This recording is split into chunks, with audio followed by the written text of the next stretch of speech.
Hello my friends, John LaRuffa here with another Straight Up Solo. And in this episode, we're going to take a look at your best life from a solo perspective. I'm going to show you how it plays, play a few turns, and then help you to see if this is something you want to put in your collection or something you want to pass on. Let's go ahead and take a look. Okay folks, and as usual, please like and subscribe to my YouTube channel if you haven't done so already. And if you have, I do really appreciate that support. So this is a flip and write game. And the deal with this game is you can play it, when you play solo, you play as a single family, but you in fact could play this game, I guess, with two people as a couple. If you wanted to play, both sides. But either way, from a solo standpoint, there's rules here that talk about the single family, and they also give you a goal of how many points you want to get to kind of like, lose the game or get better or really have an awesome game. All right. So what's going on? Well, first of all, when you set the game up, you are going to choose, you're going to draw some cards and kind of figure out your situation, all right? So you're going to have a background card like this one, which will start you off with a X in a specific category, in this case, vehicle, and an X in one of these areas over here in the health track. You're also going to get a personal goal, and this will score you at 3 points in the game, and I just scored mine here, based on how many marks you've done. In this case, it's a healthy goal, so I have to see how many check marks or X's did I put in the health track. And for the more I put in there, the more I will score when it's time to score. And you score at the end of rounds 4, 7, and 10. And then you get this other goal that comes from the shared goals track, and this one basically is only for negative points. So if you don't do what it says here, you lose points at the end of the game.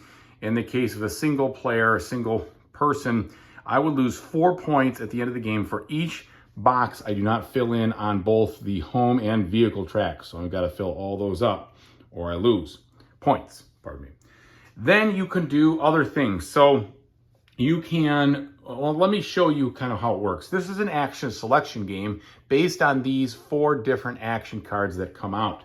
When they come out at the beginning of the round, you will place your little marker on one of these cards.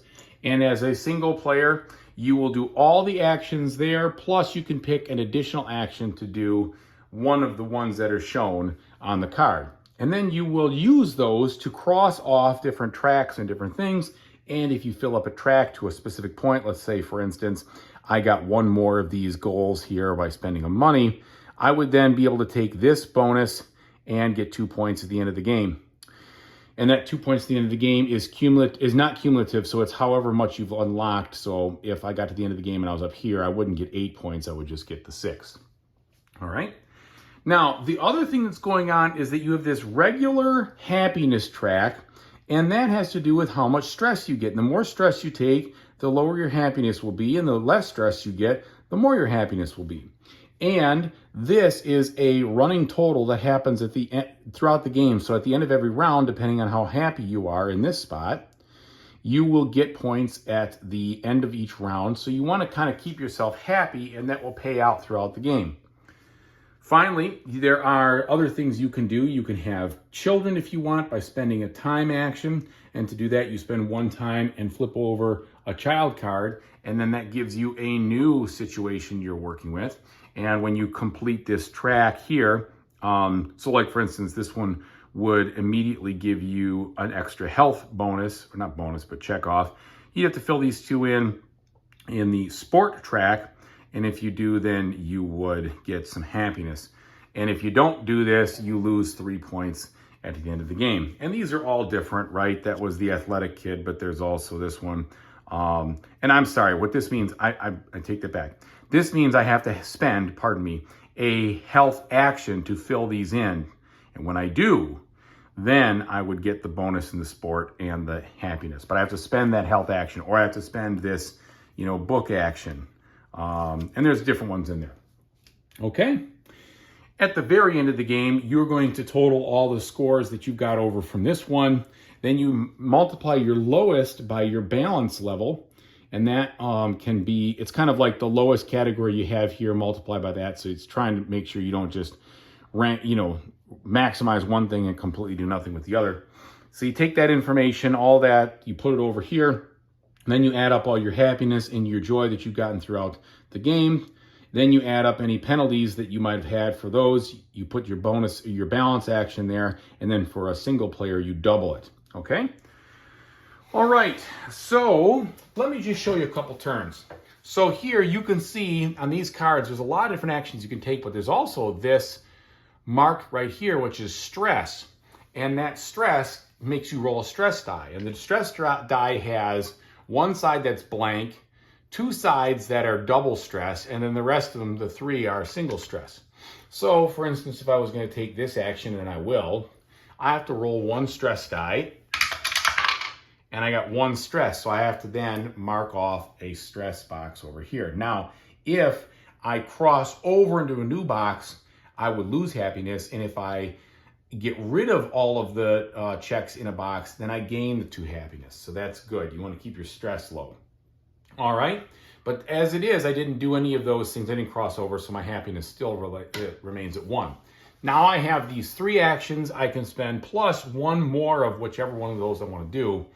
And what I think I need to do here, because I have a big focus on this materialistic side of life, I guess, with my home and vehicle, I need to spend some money on that. So I'm going to spend that money action over here. And then that is going to let me have a balance. So I'm going to get this bonus in the, or point in the balance.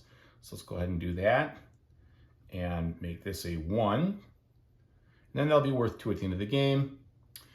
And then I have, so that was a money. I'm going to cross off this because I get a like action. And this gives me a wild action right there. So where do I want to put the wild action? Well, maybe I'm going to have one of those things they call kids here. So let's have a kid. And I flip it over, and it's the athletic kid, okay? Now, I told you about how that works. It's going to be its own track, so I'm just going to set it over here. And I have to spend, I basically have to spend health actions over here. And then when I cross both those off, I get a bonus in the sport action. Well, I just cross one off in sports. And then I would get a rest action. So it'd be a way to de-stress. So, all right, sounds good. And I spent a time action doing that, which was my wild over here.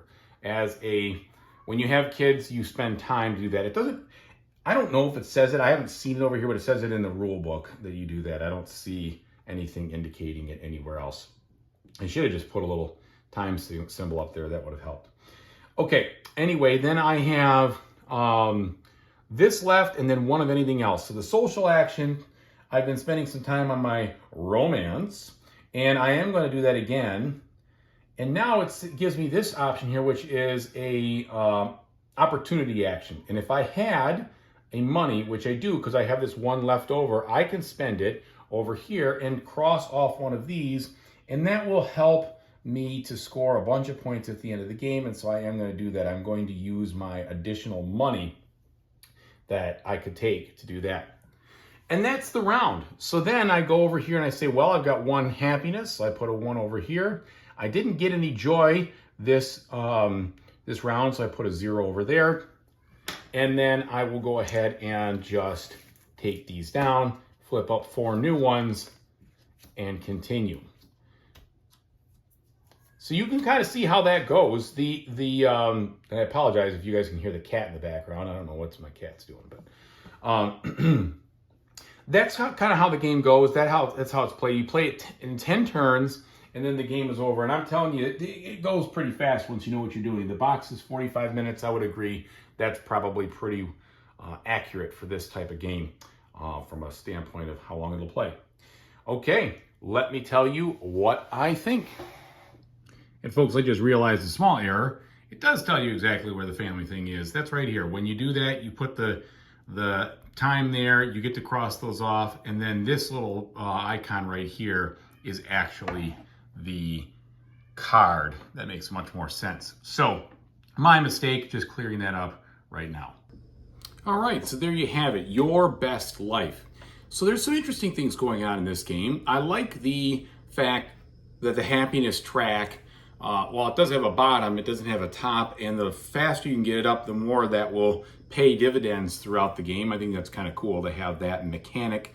I also like the fact that there is by no means a way to get all the stuff done you want to do. It's not one of these games where you're going to fill up all of the tracks and you're just going to kind of maximize everything. You have to make some choices for sure about the actions that you take. They have some consequences of not doing other things, kind of like real life.